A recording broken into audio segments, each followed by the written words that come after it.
વડાપ્રધાન નરેન્દ્ર મોદીને વિશ્વ શાંતિ પુરસ્કાર આપવાની જાહેરાત કરવામાં આવી છે. આ એવોર્ડ તેમને અમેરિકામાં આપવામાં આવશે તો ઇન્ડિયન અમેરિકન માઇનોરિટીઝ એસોસિએશને મેરીલેન્ડના સિલ્ગો સેવન્થ ડે એડવેન્ટિસ્ટ ચર્ચ દ્વારા જાહેરાત કરી છે. તો તે એક NGO છે. તો આ પગલું ભરવાનો હેતુ અમેરિકામાં ભારત લઘુમતી સમુદાયના લોકોને તેમના કલ્યાણને પ્રોત્સાહન આપવા માટે એક થવાનો છે. તો આ એવોર્ડ PM મોદીને વિશ્વ શાંતિ અને સમાજને કરવા માટેના પ્રયાસો માટે આપવામાં આવશે.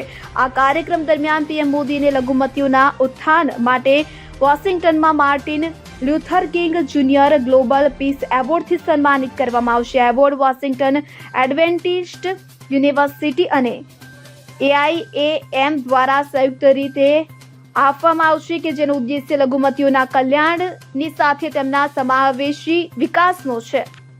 Bureau report CN24 news. હવે જુઓ દેશ દુનિયાની તમામ ખબરો તમારી આંગળીના ટેરવે.